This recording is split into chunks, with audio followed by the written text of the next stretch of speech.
My husband left his empire to me. My stepson sued, claiming I was an uneducated housewife who manipulated him. He hired the city's top lawyer to destroy me. As I entered the courtroom, the opposing lawyer turned pale, dropped his briefcase, and bowed.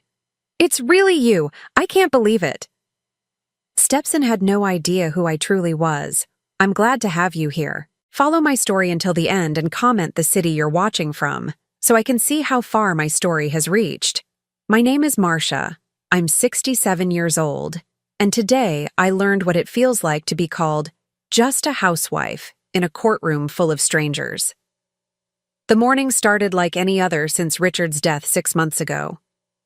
I made my coffee in the same ceramic mug he bought me for our 15th anniversary, sat at the kitchen table where we'd shared 20 years of breakfasts, and tried to pretend the silence didn't suffocate me.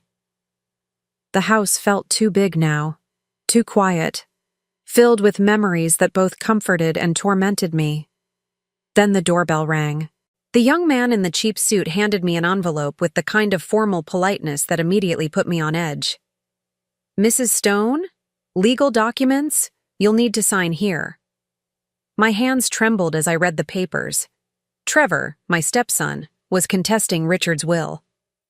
According to the documents, I had manipulated his father into leaving me everything. The words undue influence jumped off the page like accusations. Gold digger. Opportunist. Took advantage of an elderly man's diminished capacity. I sank into Richard's old leather chair, the one where he used to read his evening newspaper, and felt the world shift beneath my feet.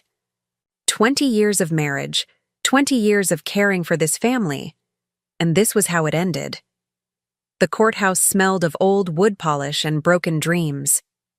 I walked through those marble hallways in my simple navy dress, the same one I'd worn to Richard's funeral, clutching my small purse like a lifeline. Every step echoed in the vast space, making me feel smaller and more insignificant with each sound. Trevor was already there when I arrived, sitting at a polished mahogany table that probably cost more than most people's cars. He wore a charcoal suit that screamed money, his dark hair slicked back, and that familiar smirk I'd grown to despise over the years. Next to him sat his lawyer, Jonathan Pierce, whose reputation preceded him like a warning. $300 an hour, they said. The best money could buy. I had no lawyer. I couldn't afford one, not really. Not without dipping into the inheritance that Trevor was trying to steal from me. "All rise," the bailiff announced, and Judge Hamilton entered the courtroom. He was younger than I expected, maybe 55, with graying temples and the kind of serious expression that comes from years of listening to people's worst moments. The proceedings began with Jonathan Pierce's opening statement. His voice was smooth, practiced, the kind that could make lies sound like gospel truth. "Your Honor, we're here today because an innocent man's final wishes have been perverted by a calculating woman who saw opportunity in an aging widower's loneliness." I felt the blood drain from my face. Around me, the few spectators in the courtroom murmured their disapproval. Pierce continued, painting me as a predator who'd swooped in to steal from Richard's real family. "Mrs. Stone," he said, my name dripping with disdain, "married the deceased after a suspiciously brief courtship. She has no children of her own, no career to speak of, no independent source of income. She was, by all accounts, nothing more than a housewife entirely dependent on my client's father for financial support." Trevor leaned back in his chair, that same arrogant expression he'd worn since he was 12 years old, and I'd first married his father. I remembered trying to bond with him then, making his favorite pancakes on Saturday mornings, helping with homework he didn't want help with, attending school plays where he pretended not to see me in the audience. "Furthermore," Pierce continued, "Mrs. Stone isolated the deceased from his son, poisoning their relationship and ensuring her position as sole beneficiary of an estate worth $8,500,000. The number hung in the air like an accusation. I'd never thought of Richard's money as mine. It was just there, like the air we breathed, the foundation that allowed us to live comfortably while I took care of him, of our home, of the life we'd built together. Judge Hamilton leaned forward. "And what evidence do you have of this alleged manipulation, Mr. Pierce?" "We have documentation showing that Mrs. Stone actively discouraged my client from visiting his father during the final years of his life. Phone records, witness statements from neighbors who observed her controlling behavior." I wanted to stand up and scream. Those discouraged visits were because Trevor only came around when he needed money. Those phone records showed me trying to reach Trevor when his father was dying, begging him to come home one last time. But how do you prove love? How do you demonstrate 20 years of caring for someone in a language the law understands? Pierce gestured toward me dismissively. "Your Honor, we're dealing with a classic case of elder abuse. A woman with no marketable skills, no education beyond high school, who latched onto a vulnerable man and systematically turned him against his only child." That's when Trevor spoke for the first time. "She is just a housewife," he laughed, the sound echoing off the courtroom walls like a slap. "Your Honor, look at her. She can barely manage her own finances, let alone understand the complexity of my father's estate. She probably doesn't even know what half those assets are worth." The courtroom fell silent except for Trevor's chuckling. Judge Hamilton's expression remained neutral, but something flickered in his eyes when he looked at me. "Mrs. Stone, do you have legal representation?" I stood slowly, my legs unsteady beneath me. "No, Your Honor. I'm representing myself." "I see." He made a note on his papers. "And what is your response to these allegations?" My throat felt dry as sandpaper. 20 years of morning coffee and evening wine, of birthday dinners and anniversary celebrations, of holding Richard's hand through 2 surgeries and countless doctor's appointments. How do you compress a life into legal terminology? Your Honor, I loved my husband. Everything I did was to take care of him, to make him happy. I never asked for his money. I never even wanted it. Trevor snorted. Right. That's why you married a man 23 years older than you. I married Richard because he was kind, I said, my voice growing stronger despite the tremor in my hands. Because he treated me with respect. Because after my first marriage ended, he showed me what real love looked like. Pierce shuffled through his papers. Your Honor, we can produce witnesses who will testify that Mrs. Stone frequently made comments about inheriting the deceased's wealth. Her own neighbor heard her discussing the will just weeks before his death. Mrs. Chen. My stomach dropped. She'd caught me crying on the front porch after Richard's diagnosis, when the doctor told us he had maybe 6 months. I'd been terrified, not of losing the money, but of losing him, of being alone again. But how would that sound in a courtroom? Judge Hamilton glanced at his watch. We'll adjourn for today and reconvene tomorrow morning at 9 o'clock. Mrs. Stone, I strongly advise you to consider obtaining legal counsel. As the courtroom emptied, I remained seated, watching Trevor and Pierce shake hands and laugh about something I couldn't hear. The weight of the day pressed down on me like a physical force. I'd been dismissed, diminished, reduced to nothing more than a gold-digging housewife in a cheap dress. But as I finally stood to leave, something inside me began to stir. Something that had been sleeping for 20 years, buried beneath casseroles and PTA meetings and anniversary parties. Something that remembered who I used to be before I became Richard's wife. Trevor thought he knew me. Pierce thought he could destroy me with a few well-placed accusations. They had no idea who they were really dealing with. That evening, I sat in Richard's study surrounded by the ghosts of our life together. The walls were lined with law books, his collection from his days as a corporate attorney, and photographs from our travels. Venice, Paris, the cabin in Vermont where we spent our last anniversary. Everything felt fragile now, as if Trevor's accusations had the power to erase 20 years of happiness. I poured myself a glass of the Merlot Richard had been saving for a special occasion that never came, and tried to make sense of what had happened in that courtroom. The way Trevor had looked at me, like I was something dirty he'd stepped in. The way Pierce had dismissed me as if I were nothing. Just a housewife, I whispered to the empty room, and the words tasted bitter. But I wasn't always just a housewife, was I? My fingers traced the spines of those law books, remembering when I'd had my own collection. When I'd worn power suits instead of aprons. When people stood when I entered a room. That life felt like a dream now, buried so deeply I sometimes wondered if I'd imagined it all. The phone rang, startling me from my thoughts. The caller ID showed a number I didn't recognize, but I answered anyway. Mrs. Stone, this is Jennifer Walsh from Channel 7 News. I understand you're involved in a high-profile inheritance dispute. Would you be willing to comment on the allegations that you manipulated your late husband? I hung up without a word, but the phone rang again immediately. Then again. By the fourth call, I disconnected it entirely. Somehow word had gotten out. Tomorrow, I'd probably see my face on the morning news, portrayed as the wicked stepmother who'd stolen a dying man's fortune.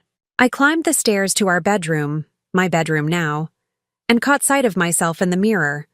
Gray hair pulled back in a simple bun, face lined with years of laughter and worry, wearing the same style of modest dress I'd worn for the past 2 decades. I looked exactly like what Trevor had called me, just a housewife. But as I opened the jewelry box on my dresser to put away my wedding ring for the night, my fingers found something else. Hidden beneath the velvet lining was a small key I'd forgotten about. The key to Richard's desk drawer, the one he'd always kept locked.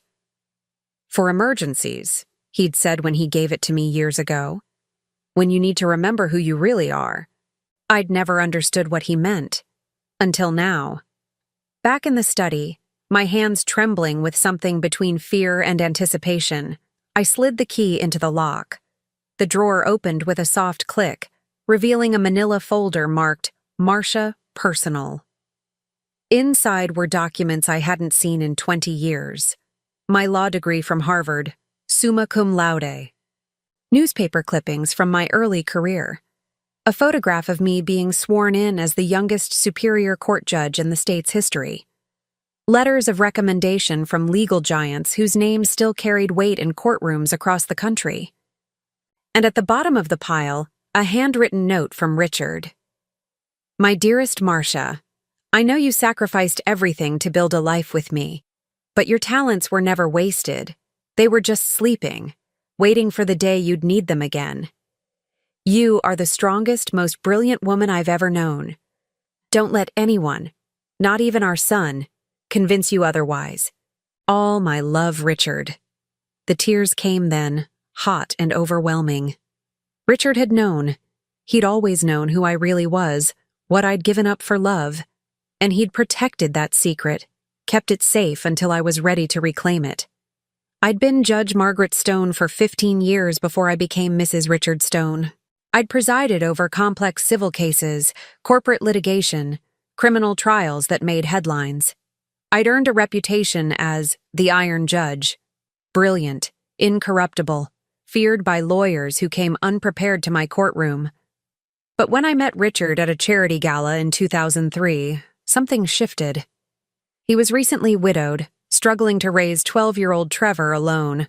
He didn't know who I was professionally. To him, I was just Marcia, the woman who made him laugh for the first time since his wife's death. For the first time in my career, I'd found something more important than the law. A man who loved me for who I was, not what I'd achieved. A broken family that needed healing. A chance to be someone's wife. Maybe even someone's mother. So, I'd made a choice. I took early retirement, citing burnout, and quietly stepped away from the legal world that had defined me for so long. I became Mrs. Richard Stone, stepmother to a grieving boy who resented my presence, but desperately needed stability. 20 years of PTA meetings and school plays and family dinners.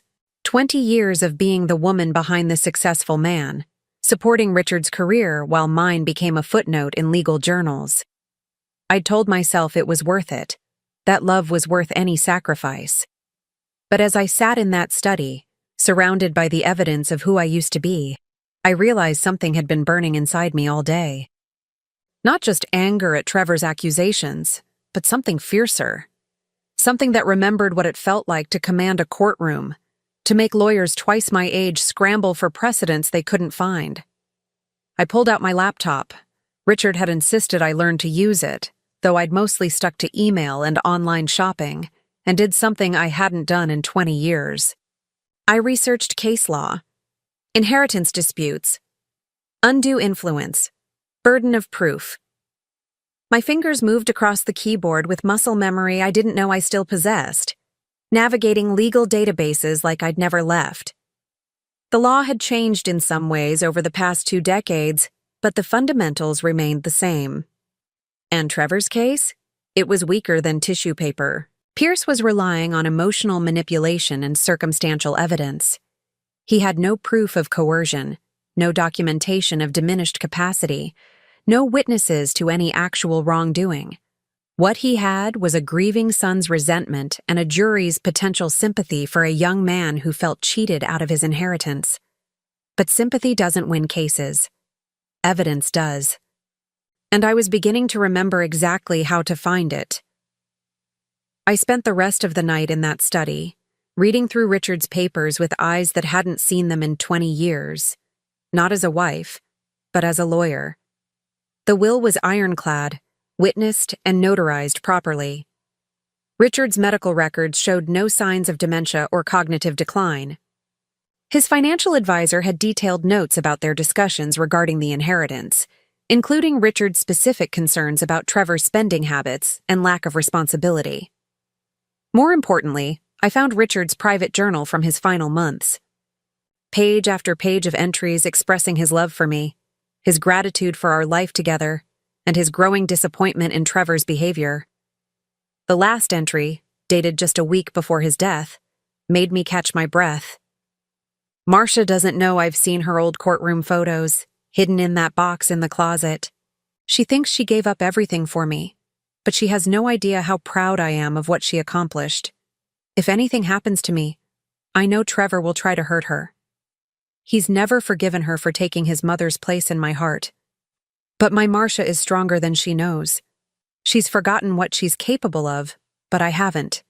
She's going to surprise everyone. I closed the journal and looked around the study with new eyes. This wasn't just Richard's space. It had been mine too, long before I'd ever met him. And tomorrow, when I walked back into that courtroom, I wouldn't be walking in as just a housewife. I would be walking in as Judge Margaret Stone. Trevor thought he could intimidate me with his expensive lawyer and his accusations. He thought I was nothing more than the woman who'd cooked his dinner and washed his clothes for 20 years. He was about to learn how wrong he'd been about everything. The second day in court arrived with a crispness that matched my newfound resolve. I dressed carefully that morning, choosing the same navy dress from the day before, but this time I carried myself differently. My spine was straighter, my steps more measured. I was still playing the role of the grieving housewife, but underneath, something had awakened. Trevor and Pierce were already at their table when I arrived, deep in conversation over stacks of papers. Pierce looked confident, almost bored, like a man who'd already won. Trevor wore that same smirk, occasionally glancing my way as if I were an amusing sideshow. Judge Hamilton entered promptly at 9 o'clock, and I noticed something I'd missed yesterday. The way he carried himself, the careful precision of his movements. He reminded me of the young attorneys who used to appear in my courtroom, the ones who'd studied every case precedent and still trembled when they stood to speak. "Mr. Pierce," Judge Hamilton said, "you may call your first witness." "Thank you, Your Honor. I'd like to call Mrs. Elizabeth Chen to the stand." My stomach clenched as my neighbor took the oath. Mrs. Chen had lived next door for 8 years, always polite but distant. I'd helped her with groceries after her hip surgery, brought her soup when she had the flu. But as she settled into the witness chair, she wouldn't meet my eyes. Pierce approached her with the practiced ease of a predator who'd cornered his prey. "Mrs. Chen, how well did you know the deceased, Richard Stone?" "Pretty well. He was a good neighbor, very kind man." "And his relationship with his son, Trevor?" Mrs. Chen shifted uncomfortably. "Well, I didn't see Trevor visit very often in the last few years." Did Mrs. Stone ever discuss this with you? Sometimes. Her voice was barely above a whisper. She seemed frustrated by it. Pierce nodded encouragingly. Can you tell the court about a specific conversation you had with Mrs. Stone regarding the inheritance? My heart hammered against my ribs. I knew what was coming. It was about 2 months before Richard died. I found her crying on her front porch. She was upset about his diagnosis, the cancer, you know. And she said, Mrs. Chen paused, glancing at me with what looked like guilt. She said she was scared of what would happen to her when he was gone, that she'd given up everything for him, and Trevor would probably try to take it all away from her. The courtroom was dead silent. Pierce let the words hang in the air like smoke. Did she mention the will specifically? She said Richard had promised to take care of her, but she was worried Trevor wouldn't honor that promise. Pierce smiled. No further questions. Judge Hamilton looked at me. Mrs. Stone, do you wish to cross-examine the witness? I stood slowly, my legs steadier than they'd been yesterday. Something was stirring in my chest. Not panic, but calculation. Yes, Your Honor. I approached Mrs. Chen, noting how she flinched slightly. Poor woman. She had no idea she was about to become my first piece of evidence that things weren't what they seemed. Mrs. Chen, you testified that I was crying on my porch when we had this conversation. Can you tell the court why I was crying? She blinked, clearly not expecting this question. Because Richard was dying? Specifically, what had I just learned that day? Pierce started to object, but Judge Hamilton waved him off. I'll allow it. Mrs. Chen looked confused. The doctor had told you both that morning that the treatments weren't working, that he had maybe 6 weeks left. 6 weeks, I repeated, letting the words settle. Mrs. Chen, in your opinion, was I crying because my husband was dying, or because I was worried about money? Because he was dying, she said immediately, then looked stricken as she realized what she'd admitted. And when I mentioned being scared of what would happen when he was gone, did I say I was scared of being poor? Or did I say I was scared of being alone? Mrs. Chen's voice was barely audible. You said you were scared of being alone, that you didn't know how to live without him. I nodded. Thank you, Mrs. Chen. No further questions. As she left the witness stand, I caught Judge Hamilton watching me with renewed interest. There had been something in my questioning, a precision, a control, that didn't match the image of a helpless housewife. Pierce called 2 more witnesses, Richard's banker, who testified about the large sums of money Richard had moved around in his final months, and a former colleague who claimed Richard had seemed confused during their last conversation. But with each witness, I grew more confident. The banker admitted under my cross-examination that Richard had been reorganizing his finances to make them easier for me to manage after his death. A thoughtful gesture, not evidence of manipulation. The colleague conceded that Richard's confusion was actually frustration with his former law firm's handling of a client's case. By lunch break, I could see doubt creeping into Pierce's expression. Trevor, however, remained smugly confident. You're doing better than expected, Judge Hamilton said quietly as we prepared to recess. But I have to ask, Mrs. Stone, what's your full legal name? The question hit me like electricity. I'm sorry, Your Honor. For the court records, your full legal name. My mouth went dry. This was it, the moment I'd been both dreading and anticipating. Margaret Stone, Your Honor, but I go by Marcia. Judge Hamilton's pen froze over his notepad. His eyes snapped up to mine, and I saw the exact moment recognition dawned. Margaret Stone, he repeated slowly. As in, Judge Margaret Stone? The courtroom went deadly silent. Trevor's head whipped around to stare at me. Pierce's confident expression cracked like thin ice. I was Judge Margaret Stone, I said quietly. I retired 20 years ago. Trevor shot to his feet. What? That's impossible. You're just a housewife, I finished for him. Yes, I heard you yesterday. Pierce was frantically whispering to Trevor, both of them looking like they'd seen a ghost. Judge Hamilton was staring at me with something approaching awe. Your Honor, Pierce said, his voice strained. This is the first we're hearing of any legal background. We request time to— To what? Judge Hamilton's voice was sharp. To research the woman you've been calling an uneducated gold digger? Mr. Pierce, did you not investigate the background of the opposing party? Pierce's face had gone pale.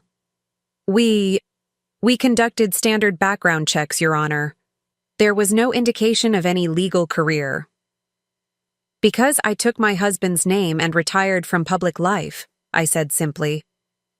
But my bar membership is still active. I've kept up with continuing education requirements.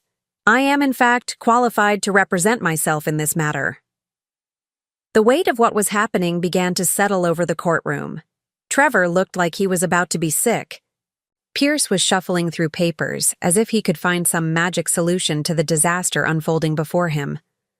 But Judge Hamilton was looking at me with the kind of respect I hadn't seen in 20 years.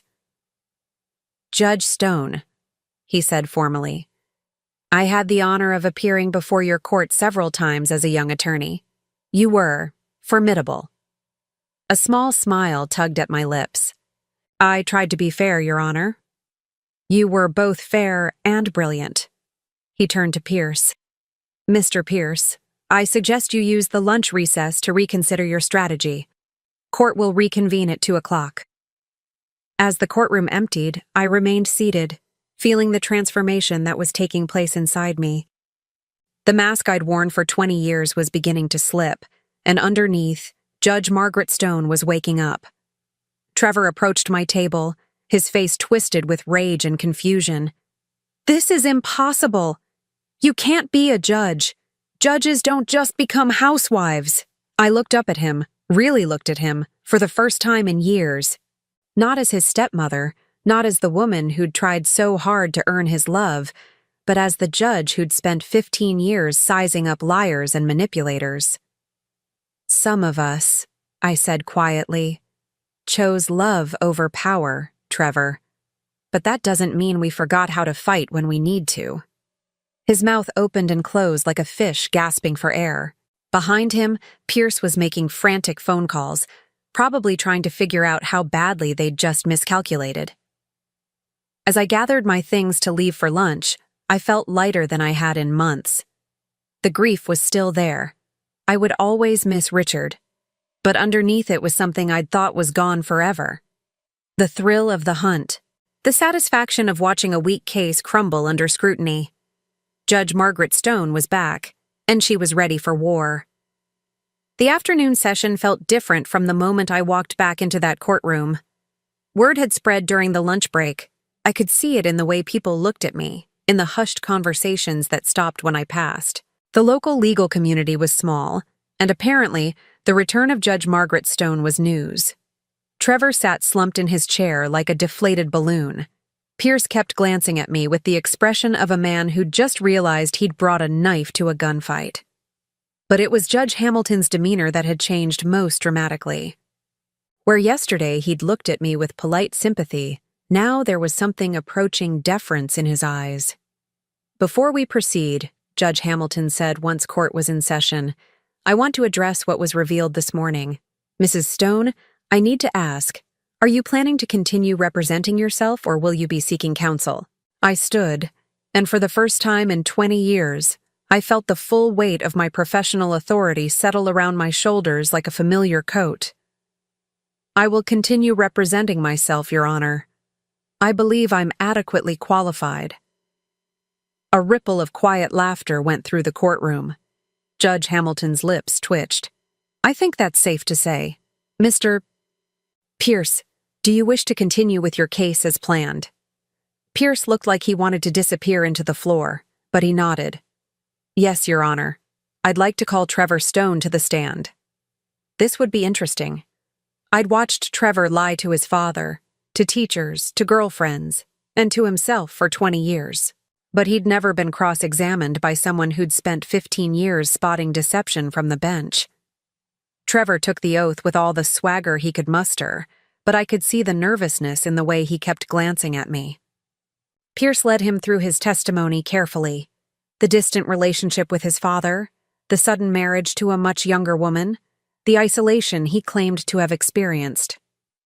"In your opinion," Pierce asked, "did Mrs. Stone deliberately interfere with your relationship with your father?" "Absolutely," Trevor said, his confidence returning as he warmed to his favorite subject, himself. "She was always there, always hovering, making it clear I wasn't welcome in my own father's house." "Can you give the court a specific example?" Trevor's eyes lit up. "Last Christmas, I came to visit for 3 days, and she made sure every minute was scheduled with her activities. Shopping, dinner parties with her friends, holiday movies she wanted to watch. When I tried to have a private conversation with my dad, she'd always interrupt with something that supposedly couldn't wait." Pierce nodded sympathetically. "How did this make you feel?" "Like she was deliberately keeping me from my father. Like she was afraid of what he might say if we were alone together." It was a compelling story, delivered with just the right amount of wounded emotion. If I'd still been the grieving housewife from yesterday morning, it might have devastated me. But I wasn't her anymore. "Mr. Pierce," Judge Hamilton said, "your witness." I stood and approached Trevor with measured steps. He tried to maintain his confident expression, but I could see the first cracks forming. "Trevor," I said, my voice carrying the authority I'd forgotten I possessed, "you testified that you came to visit your father last Christmas for 3 days. Is that correct?" "Yes. And before that visit, when was the last time you'd seen your father?" Trevor shifted in his seat. "I don't remember exactly." "Let me help refresh your memory." I pulled out a document from the folder I'd compiled the night before. "According to your father's calendar, which he kept meticulously, your last visit before Christmas was 14 months earlier. Does that sound accurate?" "Maybe. We talked on the phone." "How often?" "Another shift. Regularly." "Trevor, I'm going to show you your father's phone records, which are part of his estate documents." I handed him a paper. "Can you tell the court how many times you called your father in the 6 months before his death?" He stared at the paper, his face flushing. These might not be complete." "They are complete, Trevor. The answer is 3 times. 3 calls in 6 months, each lasting less than 10 minutes. Does that match your definition of regularly?" Pierce was on his feet. "Objection, Your Honor. Mrs. Stone is testifying rather than questioning." "Sustained," Judge Hamilton said, but there was no disapproval in his voice. "Please rephrase, Mrs. Stone." I smiled slightly. It had been 20 years, but the rhythm of courtroom combat was coming back to me like riding a bicycle. "Trevor, based on these phone records, would you say you were in close, regular contact with your father?" "We had a complicated relationship," he said defensively. "Indeed. Now you testified that I scheduled activities to prevent you from having private conversations with your father. Do you recall what those activities were?" "Shopping, dinner parties, movies." "Specifically, Trevor, what shopping?" He looked confused. "I don't remember." "The shopping was for your father's medications, which required a special trip to a pharmacy 30 miles away because they were the only ones who could compound his pain medication properly. The dinner parties were actually one dinner party, a surprise celebration for your father's 70th birthday, which you'd forgotten about until I reminded you. And the movies were films from the 1940s that your father loved but could barely hear without the volume turned up extremely loud. Were you aware that your father had severe hearing loss in his final months?" Trevor's mouth opened and closed. No. "So when you interpreted my presence during your conversations as interference, is it possible I was actually helping your father hear what you were saying?" The courtroom was completely silent now. I could see the jurors. Yes, we'd somehow ended up with a jury trial, Pierce's mistake, leaning forward with interest. "And Trevor," I continued, my voice softening just slightly. You mentioned being made to feel unwelcome in your father's house. When you arrived for that Christmas visit, where did you sleep? In my old room. The room I'd spent 3 weeks preparing for your visit? The one where I'd hung your high school baseball trophies and put out fresh flowers and your favorite snacks. His face was bright red now. I don't remember. Let me ask you directly, Trevor. In all the years I was married to your father, did I ever, even once, ask you not to visit? Did I ever tell you that you weren't welcome? No, but did I ever refuse to cook your favorite meals when you came home? No. Did I ever fail to include you in family photographs, holiday celebrations, or important events? No. His voice was barely audible. Trevor, is it possible that your feelings about our relationship had more to do with your grief over your mother's death than with anything I actually did or didn't do? Pierce shot to his feet again. Objection. Mrs. Stone is not qualified to make psychological evaluations. I turned to Judge Hamilton with the ghost of a smile. Withdrawn, Your Honor. I'll rephrase. Trevor, when you were 12 years old and I first married your father, what did you call me? Trevor looked like he wanted to disappear. I don't remember. You called me the replacement, I said quietly. And later, when your father asked you to try to be kinder to me, you said, and I quote, "She'll never be my real mom, so why should I pretend to like her?"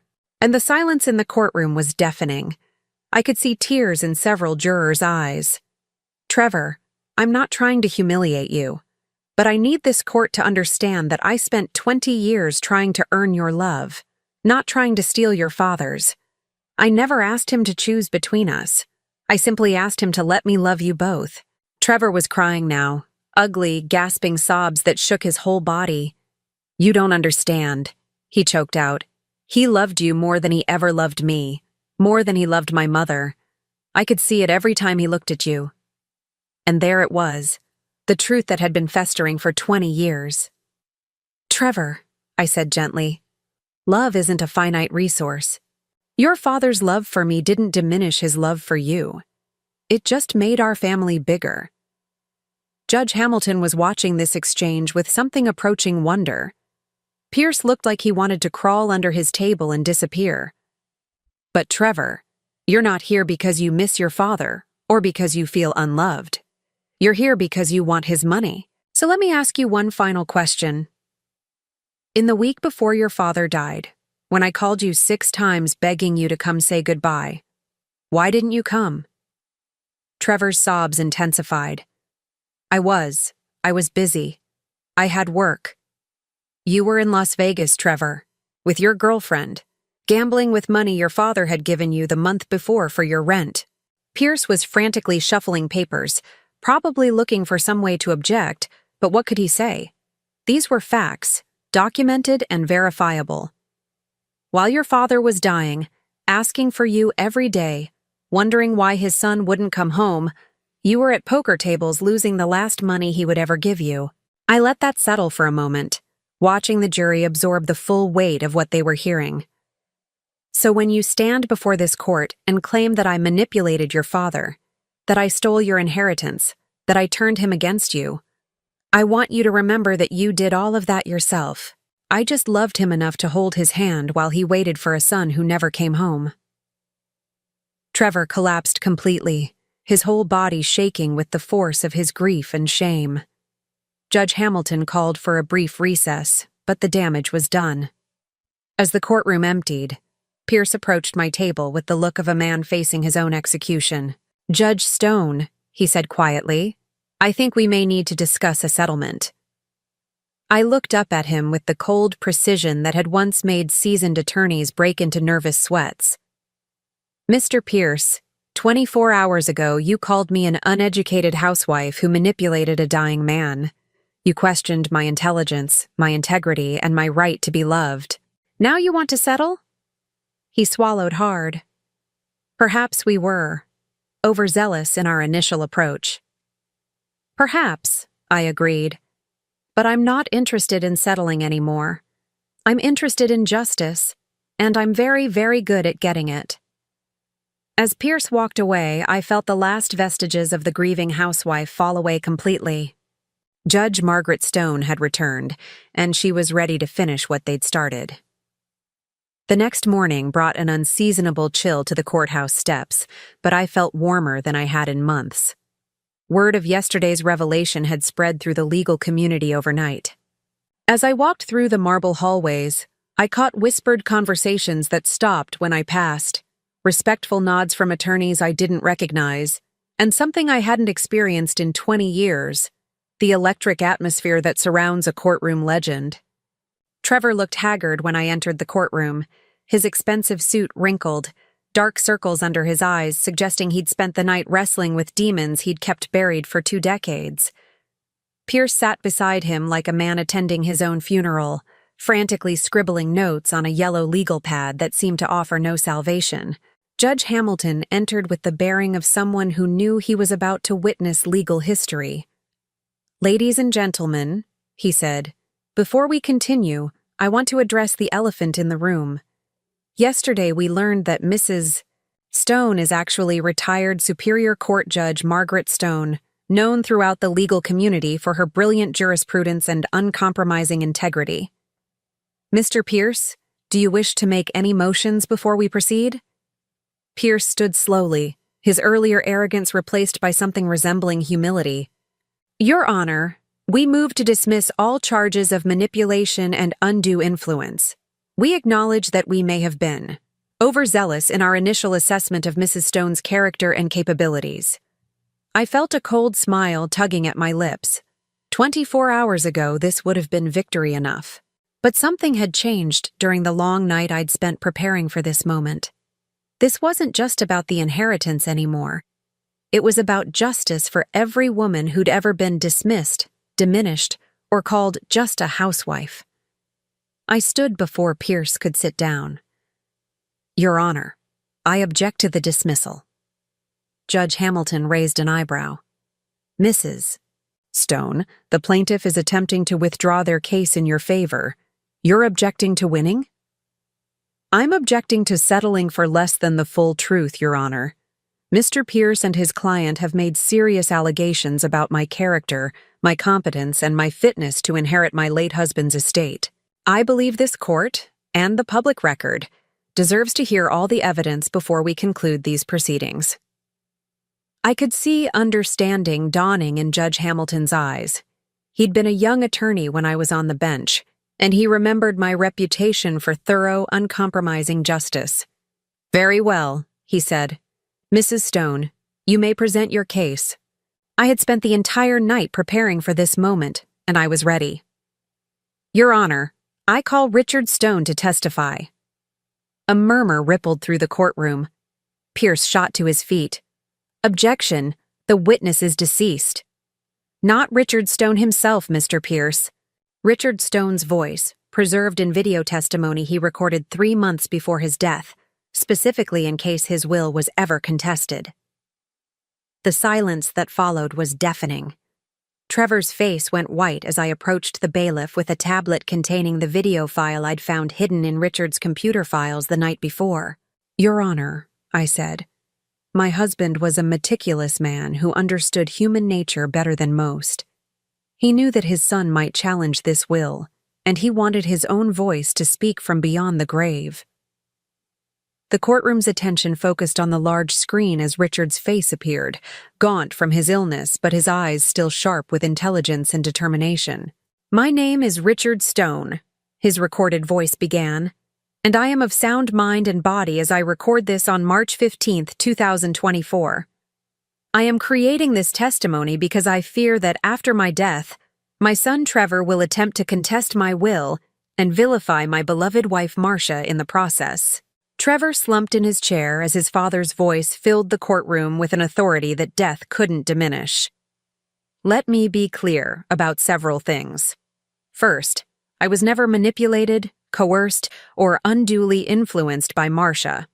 Every decision I made regarding my estate was mine alone, made with full knowledge of my son's character and behavior patterns that I observed over 35 years of his life." Richard's image leaned forward slightly, his gaze seeming to look directly at Trevor through the screen. Trevor, if you're watching this, I want you to know that I loved you. I always loved you. But love doesn't blind a parent to their child's failings. You are irresponsible with money. I've bailed you out of debt 17 times in the past 10 years. You are unable to maintain steady employment despite every advantage I've given you. And most painfully, you have shown nothing but contempt for the woman who tried to love you like her own son. I watched Trevor's face crumble as 20 years of denial crashed down around him. Marcia sacrificed more for our family than you'll ever understand, Richard continued. She was Judge Margaret Stone, one of the most respected jurists in this state's history. She gave up a career that most lawyers only dream of because she loved me and wanted to build a life with us. She cooked your meals, attended your games, helped with your homework, and endured your cruelty with patience I didn't deserve. The courtroom was completely silent, except for the soft sound of Trevor's weeping. I am leaving my estate to Marcia, not because she manipulated me, but because she earned it through 20 years of unwavering devotion. She nursed me through 2 surgeries, held my hand through chemotherapy, and never once complained about the burden I became in my final months. She deserves every penny, and she deserves to live her remaining years in the comfort and security that her sacrifices have earned. Richard's voice softened slightly. Trevor, I pray that someday you'll understand that your anger toward Marcia was never really about her. It was about losing your mother and being afraid to let anyone else love you. But that's not Marcia's fault, and it's not her responsibility to pay for your inability to heal. The video ended, leaving the courtroom in stunned silence. I could see jurors wiping their eyes, court reporters looking shaken, even the bailiff standing a little straighter out of respect for what they'd just witnessed. Judge Hamilton cleared his throat. Mr. Pierce, do you wish to cross-examine this testimony? Pierce looked like he'd aged 10 years in the span of 20 minutes. No, Your Honor, no questions. Mrs. Stone, do you have additional evidence to present? I moved to my table and lifted a thick folder I'd compiled during my sleepless night. Yes, Your Honor. I have documentation showing that Trevor Stone has borrowed approximately $137,000 from his father over the past 15 years, none of which has been repaid. I have records showing that he was asked to leave 3 different jobs for excessive absences and unprofessional conduct. And I have witnesses who can testify to his pattern of appearing at his father's home only when he needed money. I paused, letting the weight of evidence settle over the courtroom like dust after an explosion. But more importantly, Your Honor, I have this. I held up Richard's private journal, the one I'd found in his locked drawer. My husband's personal thoughts and feelings about his relationship with his son, recorded over the final year of his life. Thoughts that show not manipulation, but heartbreak.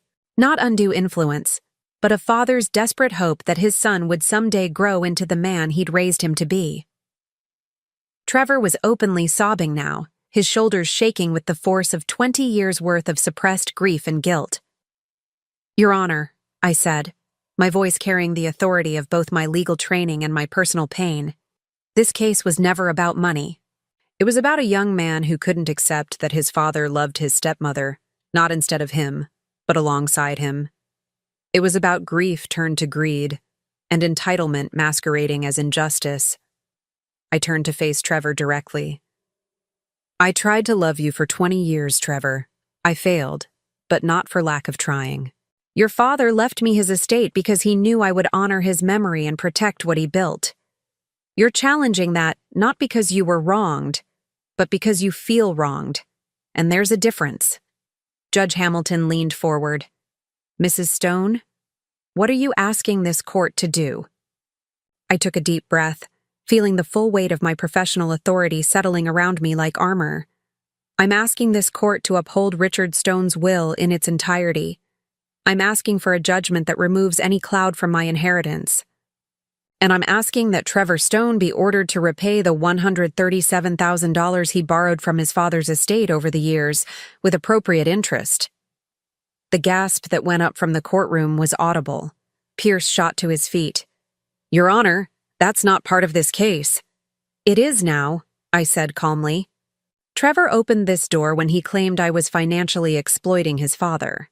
I'm simply asking for an accounting of all financial exploitation that occurred in this family. Judge Hamilton looked at Trevor with something approaching pity. Mr. Stone, how do you respond to these allegations? Trevor could barely speak through his tears. I don't have that kind of money. I can't pay it back. Then perhaps, I said quietly, you shouldn't have borrowed it in the first place. The silence that followed felt like the end of the world, and in many ways it was.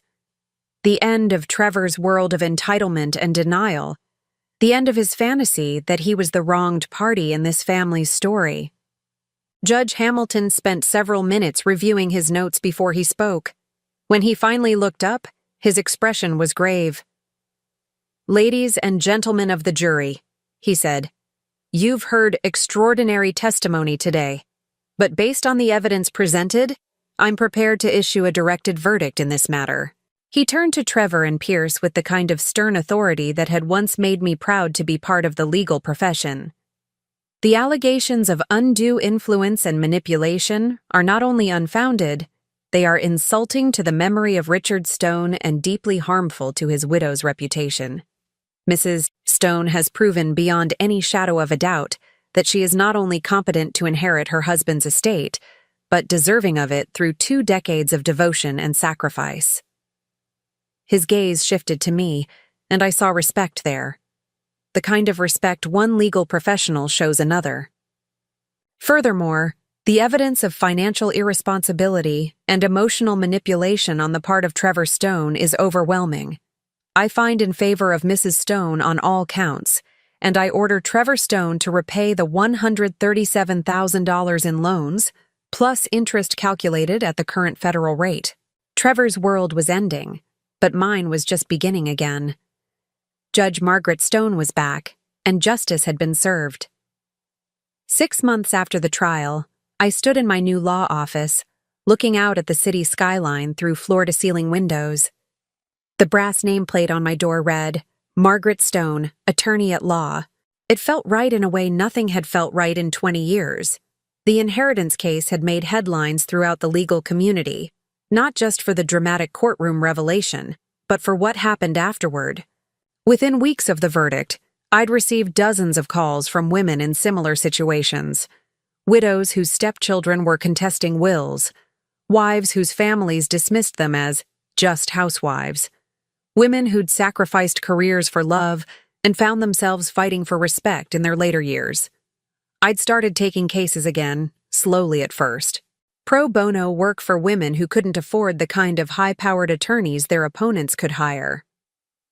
Word spread quickly through the community that Judge Margaret Stone was back, and she was fighting for the underestimated and overlooked. My secretary knocked gently on the door. Mrs. Stone, your 3 o'clock appointment is here. Send her in, please. The woman who entered was in her early 60s, well-dressed but nervous, clutching her purse like a shield. I recognized the look immediately. It was the same expression I'd worn walking into that courtroom 6 months ago. Mrs. Morrison, please, have a seat. She settled into the chair across from my desk, her hands trembling slightly. I'm not sure you can help me, Mrs. Stone.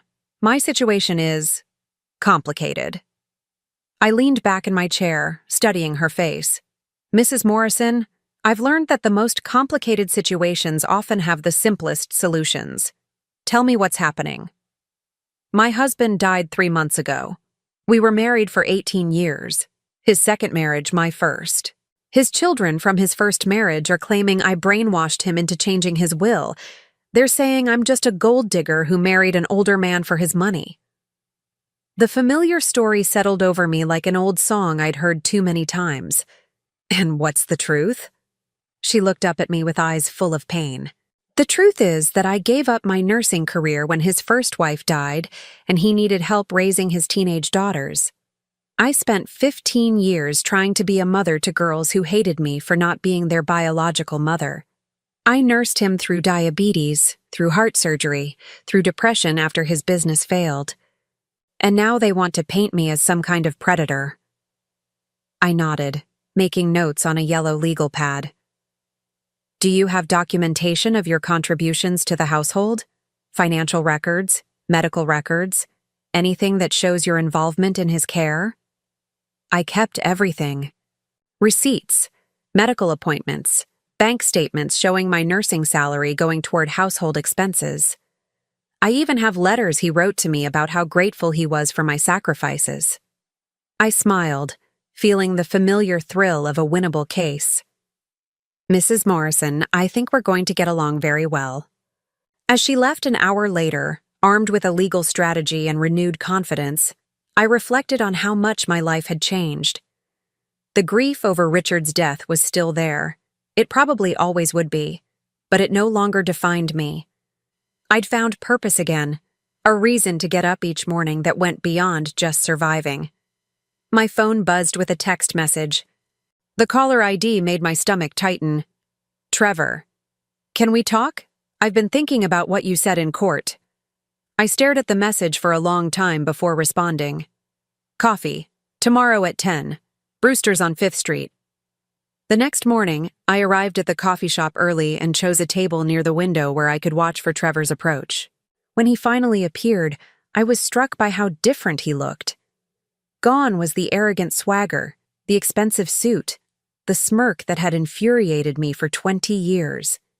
He looked older, humbled, like a man who'd been forced to confront some uncomfortable truths about himself. He spotted me and approached hesitantly, as if unsure of his welcome.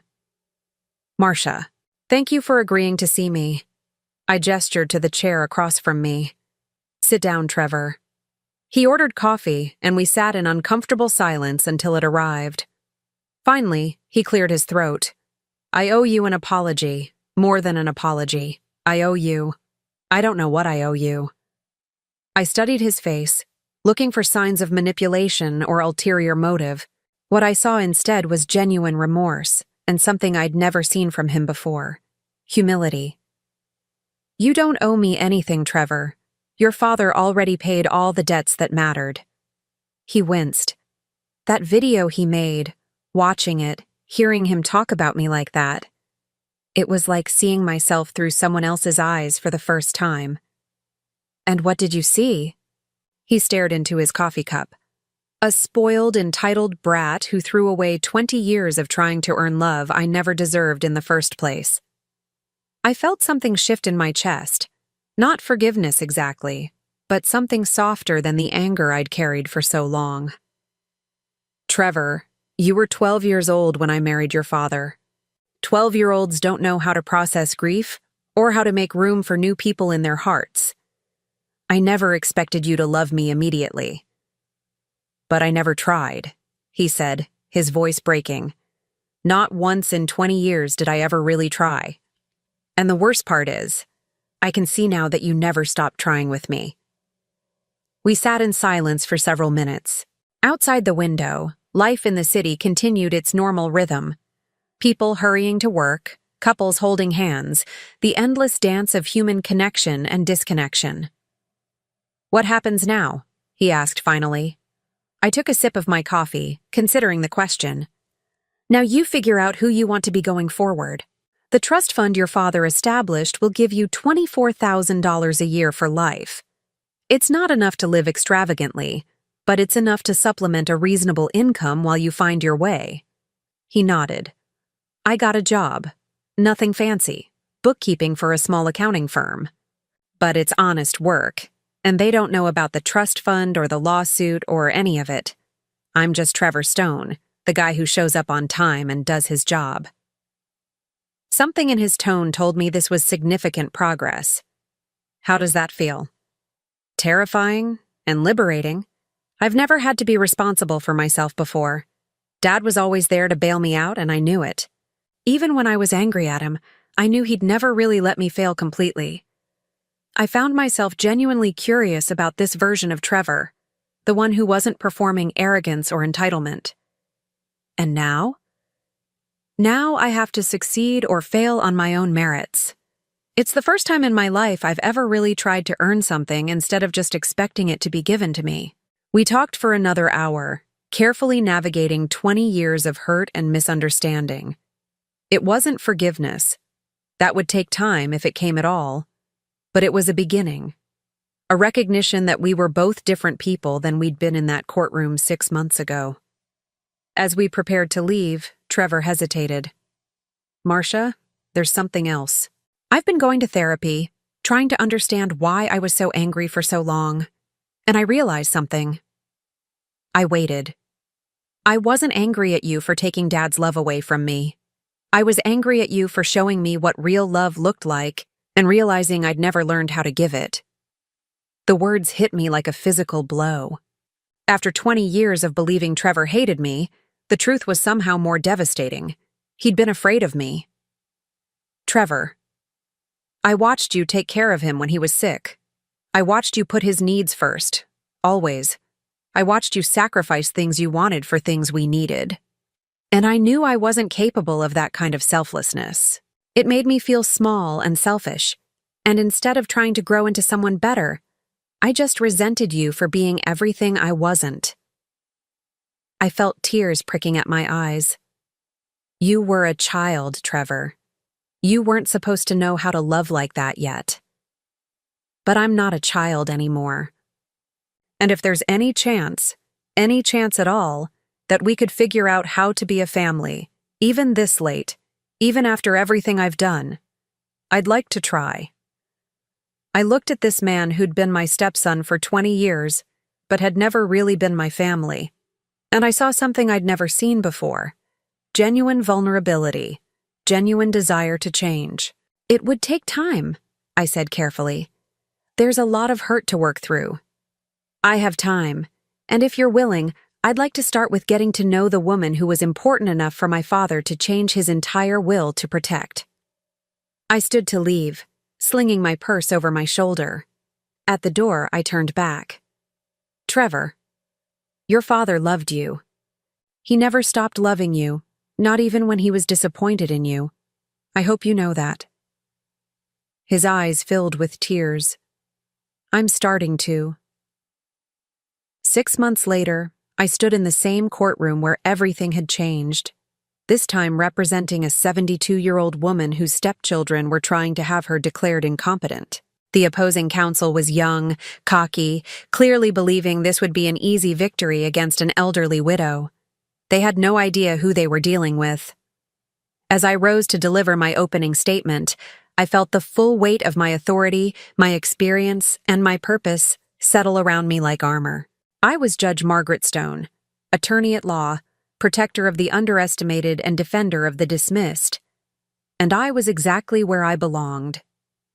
Your Honor, ladies and gentlemen of the jury, I began, my voice carrying the confidence of a woman who'd found her way back to herself. This case is about more than an inheritance. It's about a society that assumes a woman's worth diminishes with age, that believes a widow's grief makes her an easy target for exploitation. I paused, letting my eyes sweep across the courtroom. Today, we're going to prove them wrong. Behind me, in the gallery, sat Mrs. Morrison, whose case I'd won 3 months earlier.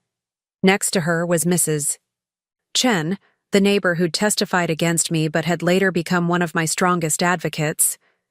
And in the back row, wearing a simple suit and looking nervous but proud, sat Trevor. My family. Not the one I'd been born into or married into, but the one I'd built through battle, through loss, through the decision to stop hiding who I really was. The phoenix had risen from the ashes, and she was ready to fight. Now I'm curious about you who listened to my story. What would you do if you were in my place? Have you ever been through something similar? Comment below, and meanwhile, I'm leaving on the final screen 2 other stories that are channel favorites, and they will definitely surprise you. Thank you for watching until here.